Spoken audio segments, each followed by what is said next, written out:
Just yesterday, a leader from yesterday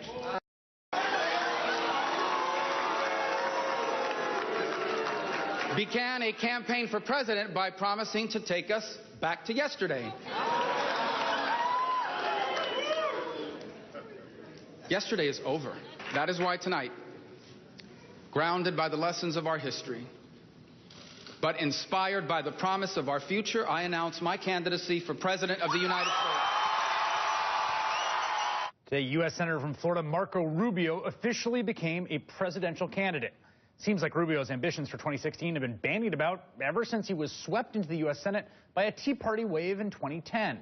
And it's that victory that made Rubio a rising star in conservative circles, something that his political mentor, former Florida Governor Jeb Bush, hinted at back in 2005 when he bequeathed to Rubio a sword to signify, quote, a great conservative warrior. But then Rubio had some problems on the issue of immigration. In 2013, he basically became the conservative face of comprehensive immigration reform in the Senate, helping write a proposal put together by a bipartisan group of senators called the Gang of Eight. It called for a 13-year path to citizenship for the country's roughly 11 million undocumented immigrants. That was something his Tea Party supporters opposed strenuously.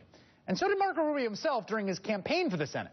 As Nate Cohn points out in the New York Times, Rubio's botched effort at immigration reform puts him in a tough starting position. Quote, his ill-fated effort may not be on the minds of most voters today, but he lost the support of many on the right. And in later renouncing his own reform effort, he lost credibility with much of the center right. In the end, he was on the side of no one. Now, there's no doubt that Marco Rubio is a star, but he's been described as a rising star in the Republican Party long enough, you begin to wonder whether it's true. Joining me now from Miami, McKay Coppins, senior political writer for BuzzFeed. McKay, it struck me today that in some ways he's got one of the best personal stories to tell, children of immigrants who worked their way up from being a maid bartender, and that was what he relied on today to pretty good effect in his speech. Yeah, this is basically the speech he's been giving ever since 2010 when he was running for the Senate. It's what made him a rising star. And it was even central to the setting that he chose to deliver his speech here at the Miami Freedom Tower, which was in the 60s where Cuban refugees first came when they came to the United States. So, you know, the whole stagecraft of the announcement today was really infused with his biography, and it is powerful. I mean, you sitting there in the event today, people were fired up. He certainly is a very compelling speaker. There are shades of the Barack Obama circa 2008 message and themes of kind of my life is the American dream, and totally. I'm kind of this upstart reformer taking on the political establishment and these political dynasties. So you do have a lot of that going for Rubio, and I think that that's going to be central to his pitch. So two things I think about this that are interesting. One, here's some polling on his primary share, which is not headed in the right direction, although ticking up there in the end. And a lot of that I think does have to do with two things, right? The immigration move that he made that alienated the base and then he kind of renounced and left him with no one. And the fact that he is a bit boxed in by Jeb Bush. I mean, Marco Rubio is a Florida poll. That's where his base of support is. That's where his donors are. And he's got this guy who's got a bigger base than he does in the person of Jeb Bush. Right, and doesn't just have a bigger base, has all the money, all the donors. I mean, has the entire, not just Florida establishment, but vast portions of the Republican Party establishment already behind him.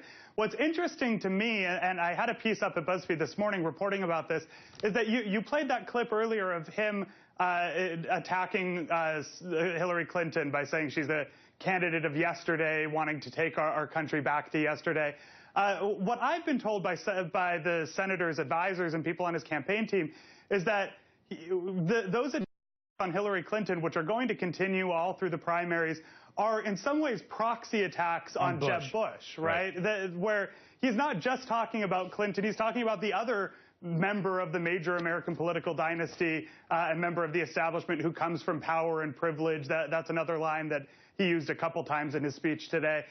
So he's going to be attacking Clinton, as will all the Republicans through the primaries. But what his specific goal will be, at least in the short term, will be to kind of knock down Jeb a few pegs and say, look, I'm the candidate of the future. I'm the guy I'm young, Latino.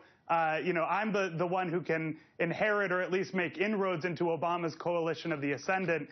there's no way that Jeb Bush is going to be able to do that. Final thought here from Jim Antle, who's at the Daily Caller. He said, good speech with some good lines, especially generational contrast with Hillary. On policy, a speech a Republican could have given in 1999. I thought that was pretty true. And there's something ironic about him talking about attacking yesterday while he's fighting to uphold the Cuba embargo. McKay Coppins, thanks for joining us. Thank you. Okay.